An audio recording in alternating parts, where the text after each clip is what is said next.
정치권 소식 명쾌하게 전해드리는 시간입니다. 정치부 백대우 기자와 함께합니다. 안녕하십니까? 안녕하세요. 자, 임기 반환점을 돈 문재인 대통령이요, 청와대 관저로 5당 대표를 초대해서 만찬을 가졌습니다. 어제 저녁 얘기인데요. 모친상 조문에 감사하다는 뜻을 이렇게 전하기 위해서인 것 같습니다. 사적 공간인 관저로 부르는 건 굉장히 이례적인 겁니다. 하지만 이 자리에서 일정 부분 또 고성이 좀 오간 것 같습니다. 예, 그렇습니다. 대체적으로는 화기애애한 분위기 속에서 진행이 됐다고는 하는데요. 아무래도 내년 총선을 5개월여 앞둔 시점이라 여야 공이 모든 시선이 선거에 집중될 수밖에 없는 상황인데요. 이런 이유 때문인지 선거제 개편 관련된 이야기를 나누다가 고성이 잠시 오갔던 것으로 전해집니다. 자유한국당 황교안 대표가 정부와 여당이 한국당과 협의 없이 선거법을 일방적으로 밀어붙여 문제가 있다, 그렇게 강하게 수차례 이의를 제기했다고 하는데요. 이 과정에서 바른미래당 손학규 대표가 정치를 그렇게 하면 안 된다라고 하면서 훈수 두듯이 목소리를 좀 높였다고 합니다. 예. 그랬더니 황 대표가 그렇게라니요 라면서 맞받아치면서 장내가 어수선해지니까 문재인 대통령이 결국 두 대표를 말리는 그런 상황까지 연출이 됐다고 합니다. 그렇군요. 정치 이렇게 하지 마십시오. 이 얘기는 손 대표도 가끔 들었었던 얘기가 아닌가 하는 생각도 드는데, 자, 어제 회동 소정의 성과도 있었죠? 예, 그렇습니다. 그런데 청와대는 앞서 문 대통령의 모친상 당시에 직접 조의를 표한 여야 대표들에게 감사함을 표하는 자리라면서 전면 비공개를 예고했습니다. 그리고 또 어떤 논의가 오갔는지도 일절 답하지 않겠다고 했습니다. 사전에 의제를 정하고 합의를 도출하는 기대감을 갖고 만나는 자리가 아니다, 그런 점을 애둘러 강조했던 건데요. 당초 예상됐던 공수처법 처리나 내년도 예산안 관련 논의는 이뤄지지 않았던 것으로 전해집니다. 반면 미북 협상 관련 상황 등 북한 관련 이야기들이 1시간여 동안 편안한 분위기 속에서 오갔던 것으로 전해지는데요. 물론 그 과정에서도 여야 간 의견 차는 있었던 것으로 전해졌습니다. 그렇군요. 자, 어제 임기 반환점을 맞아서요, 청와대 핵심 참모 3명 실장들입니다. 간담회를 가졌는데 어떤 얘기가 나왔는지 직접 듣고 또 이야기를 나누겠습니다. 이제는 성과로 평가받아야 한다는 것을 잘 알고 있습니다. 집권 전반기 전환의 힘을 토대로 이제 새로운 대한민국으로 도약하겠습니다. 정부는 앞으로도 우리 민족의 운명은 우리 스스로 결정하고 책임진다는 확고한 결의하에 우리를 아무도 넘볼 수 없는 나라로 만들어 나가겠습니다. 네, 청와대 관저로 5당 대표를 부른 것도 이례적이지만 청와대 실장이 딱 3분 계신데 이 3분 함께 합동 간담회를 가진 모습도 굉장히 이례적입니다. 예, 그렇습니다. 굉장히 이례적인 일입니다. 청와대 비서실장과 국가안보실장 그리고 정책실장이 한 자리에서 기자들과 간담회를 가진 건 문재인 정부 출범 이후에 처음이었습니다. 3실장뿐만 아니라 옆자리에는 각 수석들이 한 7, 8명 정도 배석을 한 그런 상황이었었는데요. 예. 이런 모습이 정말 이례적이었습니다. 문재인 정부의 임기 반환점을 앞두고 지난 2년 반에 대한 평가들이 앞서 쏟아졌는데요. 지난 정부보다 더 많이 소통하겠다고 약속을 했는데 도리어 소통 횟수가 좀 줄어든 거 아니냐, 이런 지적들이 계속 나오는 상황이었습니다. 이런 지적이 좀 뼈아파서인지 임기 후반기를 맞는 첫날 어제 문재인 대통령은 정치권과 소통을 했고요. 3실장은 언론과 접촉했습니다. 또 오는 19일 국민과의 대화에 나선다라는 일정을 사전에 예고하는 그런 전방위적인 모습을 보였는데요. 임기 반환점을 둔 첫날 정치권과 언론 그리고 국민과의 스킨십에 나선다는 점을 전방위적으로 홍보하고 강조했던 셈인데요. 그런데 소통이라는 게 뭔가요? 상대의 의견을 듣고 내 주장을 수정할 용기를 만들어내는 그런 과정입니다. 그런데 어제 모습을 보니까 청와대는 임기 후반기에도 자신들의 기존 입장을 고수할 듯한 그런 모습이 사실 곳곳에서 엿보이기는 했습니다. 그렇군요. 국민들이 우려하는 부분에 대해서는 좀 과감하게 국정 기조를 수정해 주십사 하는 그런 바람을 갖고 있는 많은 국민들도 있는데 그런 걸 기대하기는 어제 이 3실장의 이야기만 들어봤을 땐 좀 어려울 듯합니다. 예, 어제 분위기만 놓고 봐서는 그런데요. 지난 그 국회 운영위원회 국정감사에서 노영민 비서실장은요, 현 정부가 미흡했던 점을 꼽아달라는 민주평화당 조배숙 의원의 질의에 언뜻 생각이 나지 않는다, 이런 이야기를 했었는데요. 노 실장은 어제 그럼에도 하나만 좀 꼽아달라, 그런 기자의 질문에 조금 고민을 하다가 일자리라고 답했습니다. 경제 전문가들은요, 인구 구조의 변화나 국내외적 불확실성의 파고도 일부 영향을 주기는 하지만 차등 없는 주 52시간 근무제 일괄 도입과 업무 특성을 고려하지 않은, 그러니까 업종 구분이 없는 무리한 최저임금 인상이 일자리 감소를 야기했다, 이렇게 지적을 하고 있습니다. 그럼에도 청와대는 기존의 경제 노선을 유지할 태세입니다. 김상조 정책실장의 어제 발언 우선 들어보시겠습니다. 국민 기대에 부합하는 경제적 성과를 내는 것은 쉬운 일이 아닙니다. 그러나 당장 어렵다고 해서 낡은 과거 모델로 되돌아가는 것은 실패를 자초하는 길입니다. 네, 외교 안보 분야에서도요, 기존 입장을 유지할 듯한 모습인데요. 정의용 실장의 발언 들어보시겠습니다. 남북 군사 합의를 통해서 접경지대에서의 우발적 충돌을 제도적으로 차단하여 한반도에서의 전쟁 가능성을 현저하게 감소시켰습니다. 한반도에서의 냉전 구도가 해체되고 평화 체제가 구축되는 새로운 계기를 마련했다고 봅니다.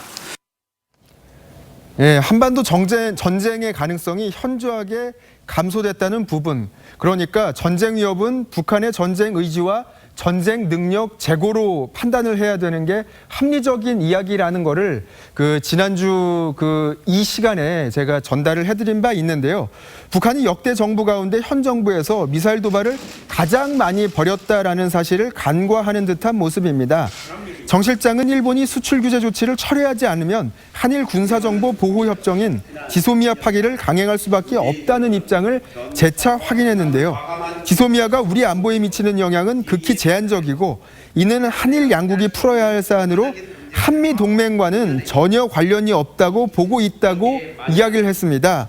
그런데 미국 조야의 분위기나 보수 인사들의 발언은 차치하더라도 지난주 강경화 외교부 장관의 발언만 봐도 전혀 관련이 없지 않음을 엿볼 수 있었습니다. 강 장관은 국회 국감장에서 한일 지소미아가 종료되면 북한과 중국 그리고 러시아가 안보 이익을 챙길 것이다, 이런 이야기를 했는데요. 예. 외교는 그야말로 상대가 있는 게임으로 중국의 권기를 견제하려는 미국에게 악영향을 줄 것이 명약관화한데 한미동맹과 전혀 관련이 없다는 정 실장의 발언, 논란이 되고 있습니다. 정 실장은 또 북한이 금강산 철거 방침을 밝힌 데 대해서 시설이 낙후돼서 어차피 재개발이 필요하다, 이런 언급을 했는데요. 이 또한 우리보다 북한에 경도된 입장 아니냐, 북측의 편의를 우선적으로 생각하는 발언이 아니냐, 이런 우려들도 전해진 게 사실입니다. 그렇군요. 미국이 우리나라에 많은 방위비 분담금을 요구하는 게 지소미아와 여러 가지가 연계됐기 때문에 한미와는 무관한 문제고 한일 간의 문제다. 이거에 대해서는 안보 전문가의 이견이 많이 있을 거라고 생각이 듭니다. 반이나 남았다, 반밖에 안 남았다, 우리가 이런 얘기를 많이 하는데 여야 입장에서는 임기 반에 대한 평가는 극명하게 갈리고 있죠.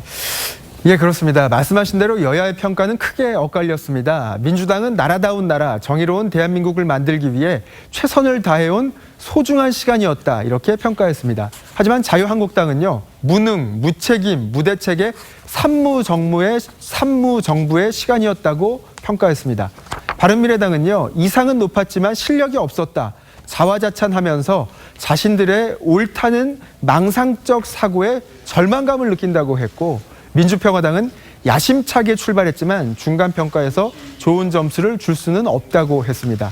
하지만 정의당은요, 곳곳에 적폐를 몰아냈고 온 국민의 지지로 개혁을 추진했다는 점에서 절반의 성공을 이뤘다, 이렇게 평가했습니다. 그렇군요. 자, 집권 후반기 맞아서 다음 주에 대통령이 100분 토론, 그러니까 100분간 국민과의 대화 시간을 갖는다면서요?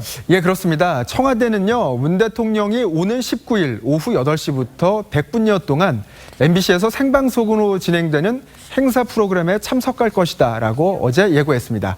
정확한 행사명은 국민이 묻는다 2019 국민과의 대화입니다. 문 대통령은 지난 5월엔 KBS 방송에 출연해서 대담을 나눈 바 있는데요. 대략 6개월여 만인 오는 19일로 날짜를 정한 건 그 대학 수학능력 시험 일정을 염두에 둔 것이다. 이렇게 청와대는 전했습니다. 그러니까 수능이 끝난 직후에 오는 19일에 대담을 나누겠다. 이런 이야기였습니다. 그렇군요. MBC도 공영방송이긴 하지만 대통령과의 어떤 그 TV는 KBS가 주로 하지 않았었나요? MBC하고도 종종 했었나요? 기억이 별로 없어서요. 사실 지난번에 지난 5월이었습니다. 북한이 미사일 6개월 도발에 전이죠? 나선 그 직후에 대담이 이루어졌었는데요. 그땐 KBS였어요. 예, 그때는 KBS였었는데요. KBS에서 그 대통령의 대담 형식의 프로그램을 처음으로 하게 되니까 다른 MBC나 SBS뿐만 아니라 저희도 그렇고 모든 방송사들이 일부 좀 항의를 한 바 있었는데요. 그렇군요. 그래서 앞으로 다른 방송사들에게도 일부 혜택을 주겠다라고 청와대는 당시에 이야기를 한 바 있었는데 예. 이번에는 MBC에서 진행이 되는 상황입니다. 그렇군요. 언젠가는 저희 예. TV조선에서도 대통령께서 한번 나와주셔서 말씀을 하지 않을까 그런 기대감을 갖고 있습니다. 그렇군요. KBS 출신 친구들하고 만나는데 KBS에서 못하는 거에 대해서 이번 기회에 못하는 거에 대해서 굉장히 큰 아쉬움을 이야기를 해서 MBC랑 했었나 좀 추가적으로 질문을 드렸습니다. 자, 다음 이야기를 해보겠습니다. 변혁 신당 기획단 측이요. 한국당과의 통합 없다. 이렇게 입장을 밝혔습니다. 황교안 대표가 제안한 보수통합 논의를 놓고 이견이 표출된 건데 어제 권은희 의원 기자회견 내용 잠시 들어보시죠. 황교안 자유한국당 대표가 보수 대통합을 제안하였습니다. 자유한국당과의 통합은 없습니다. 유승민 전 대표의 개혁 보수의 길에 보수를 재건하는 노력은 향후 신당을 중심으로 이루어지게 될 것입니다. 자유한국당은 유승민 대표님이 생각하는 통합의 파트너가 아닙니다. 한국당이 이름을 바꾸고 혁신안을 내놓는다든지 한국당이 그렇게 할 수 있는 당이라고 보지를 않습니다. 자, 황교안 대표의 제안에 유승민 의원이 화답을 하면서 통합 논의 속도가 좀 나겠다 이렇게 생각을 했는데 유승민 의원 쪽이라고 볼 수 있는 변혁 쪽에서는 지금 단어 선택만 봤을 때는 전혀 가능성이 없다는 생각까지 들 정도인데 저게 진짜 속마음입니까? 아니면은 어떤 협상 과정에서 우위를 점하기 위한 하나의 방편일까요? 아무래도 우위를 점하기 위한 방편이 아닐까라는 해석들이 많기는 하는 게 사실인데요. 근데 단어 선택을 봤을 때는 진짜 없다는 식으로 느껴지기도 합니다. 정치는 살아 숨쉬는 생물이기 때문에 예. 어떤 일이 어떤 시점에서 어떤 방식으로 표현될지는 조금 지켜봐야 알 수 있을 것 같은데요. 그런데 말씀하신 대로 바른미래당 비당권파 모임이죠. 변화와 혁신을 위한 비상행동, 이른바 변혁에서 신당 창당 카드를 꺼내들었습니다. 조금 새로운 그런 모습인데요. 변혁은 어제 자유한국당과의 직접적인 통합은 사실상 흡수 통합이 될 것이다. 이런 우려를 에둘러 표명을 하면서 새로운 신당을 추진하겠다라는 뜻을 내비쳤습니다. 변혁의 이런 주장은 사실 예견된 모습이기도 했습니다. 변혁은 크게 보면 유승민계와 안철수계가 반반, 거의 반반으로 혼재된 상황인데요. 안철수 전 대표가 전혀 언지를 주지 않는 그런 상황에서 중도 보수의 통합 흐름에 선뜻 승선하는 게 다소간 우려스러울 수도 있는 게 사실이고요.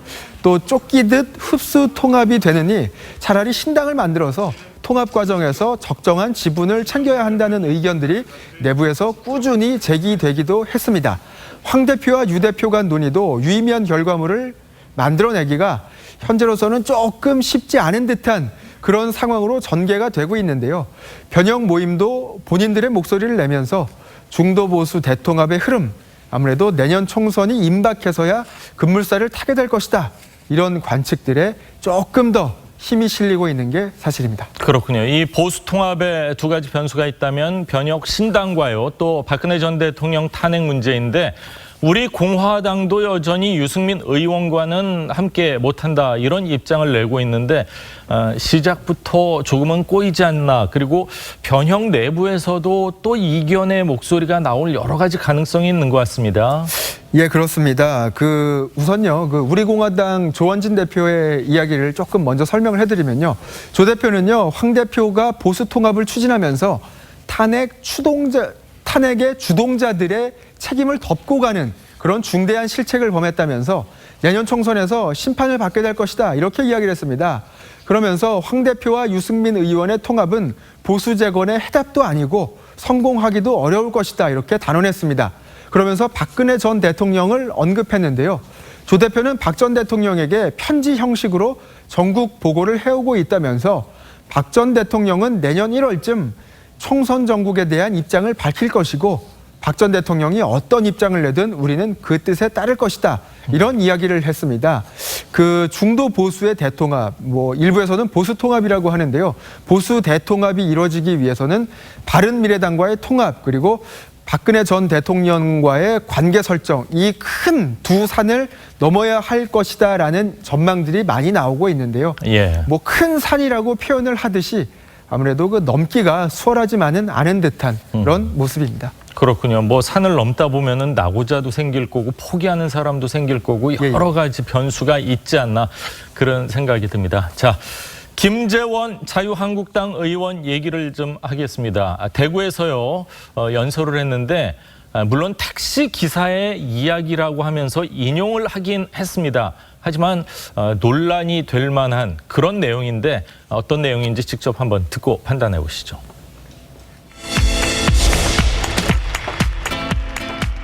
이해찬 대표가 뭐라 했습니까? 20년 집권한다, 50년 집권한다. 얼마 전에는 제가 살아있는 동안은 절대로 안 뺏기게 그렇게 당을 아주 철통같이 택시기사가 이렇게 이야기합니다. 의원님 틀리십니다. 이해찬이가 그러면 2년 내 죽는단 말 아닙니까? 다음에 한동안 대통령 되겠네요. 뭐 가지고. 이해찬이가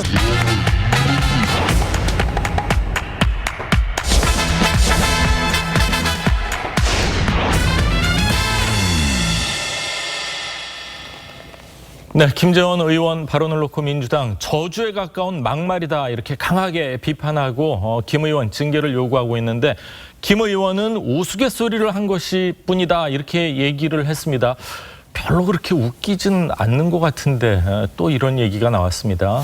예, 그렇습니다. 논란이 조금 커지고 있습니다. 자유한국당 김재원 의원은요, 지난 9일 대구 엑스코에서 열린 결의대회에서 한 택시기사분과 나눴던 대화의 한 토막을 언급했습니다. 김 의원이 민주당 이해찬 대표가 20년, 50년 집권한다. 내 눈에 흙이 들어가기 전엔 살아생전에는 정권을 빼앗기지 않는다. 라고 이야기했던 말이 너무 충격적이었다고 이야기를 하니까 택시기사분께서 그럼 이 대표가 2년 안에 돌아가신다는 말이냐? 이런 대답을 했다. 이런 이야기를 전했습니다. 그런데 아까 앵커께서 말씀하신 대로 아무리 우스갯소리라고 해도 사람의 목숨을 가지고 그것도 국회 예결위원장 직책의 현역 국회의원이 공개석상에서 이야기를 했다는 점에서 논란이 끊이질 않고 있습니다. 민주당은 당연히 강하게 반발하고 있는 그런 모습인데요. 이재정 대변인은요, 여당 대표에 대해 저주에 가까운 막말을 쏟아냈다고 했고 정춘숙 원내대변인은요, 폐륜적 망언이라면서 예결위원장직에서 사퇴하라 이렇게 주장했습니다. 청와대 강기정 정무수석이 지난 6일이었습니다. 김재원 의원과 맥주를 마셨다면서 바로 그 다음날 자신의 페이스북에 두 분이 술잔을 부딪히는 사진을 올려서 논란이 되기도 했었는데요. 맞습니다. 김재원 의원을 대하는 여권의 태도, 김 의원이 자초하기는 했지만 술잔을 부딪히던 그 사진을 올리던 그 당시 상황과는 그야말로 180도 달라졌습니다. 그렇군요. 김재원 의원이 1964년생이니까 우리나라 나이로 한 56세 정도 되는 것 같은데 김 의원 발언을 놓고요. 한국당 일부 의원이지만 시민의 따끔한 지적 그런 얘기 할 수도 있는 거 아니냐 이런 얘기도 하고 있지만 그거를 공개적인 자리에서 많은 일반인들이 있고 기자들이 있는 상황에서 그런 얘기했다는 거에 대해서 한국당의 지지율이 이렇게 조금씩 떨어지는 여러 가지 말이나 행동의 실수들 때문이냐 이런 따끔한 지적도 많이 있습니다. 예, 그렇습니다. 왜 보수의 품격, 품위를 손상하는 그런 무책임한 이야기들을 왜 스스로 자초하냐, 그런 지적인데요. 굳이 논란을 자초할 필요가 있느냐, 이런 생각에는 한국당 내부에서도 이견이 없는 듯합니다. 경제 지표로 보나 조국 사태 이후의 여론으로 보나 공세적으로 나가도 모자랄 판에 굳이 우리가 논란거리를 스스로 만들 필요가 있느냐, 이런 시각은 강합니다. 하지만 민경욱 의원 등 일각에서는요, 이해찬 대표가 자신이 죽기 전까지 정권을 빼앗기지 않겠다라고 한 게 과연 상식적인 말이었느냐, 그 말에 대한 시민의 따끔한 지적이 잘못됐다라는 이야기냐, 이런 기류도 일부에서는 있는 게 사실입니다. 하지만 시민의 지적을 전하는 과정에서 특정인의 생사를 언급한 거는 부적절했다. 예. 표현 방식이 부적절했다. 이런 지적은 많은 게 사실입니다. 한 수도권 의원은요, 막말은 상대방이 아니라 우리의 묘를 스스로 파는 행위다, 이런 이야기를 했는데요. 한국당 내부에서도 일부 엄호하는 분위기들이 있기는 하지만 전체적으로는요, 총선을 앞두고 조금 우리의 지지율을 갉아먹는 그런 자해 행위다, 이런 평가들이 많은 게 사실입니다. 그렇군요. 수도권 의원들과 영남권 의원, 호남권 의원들이 분명히 입장 차이가 조금씩 다른 것 같습니다. 수도권 의원들 같은 경우에는 저런 단어 하나하나에 정말 민감할 수밖에 없고 감사원 때문인지 10만 원 택시비로 내고 내렸다 이런 얘기까지 했는데 그거조차도 저로서는 상식선에선 잘 이해가 되지 않는 얘기인 것 같습니다. 자, 백대우 기자 얘기 오늘 여기까지 듣겠습니다. 감사합니다. 감사합니다.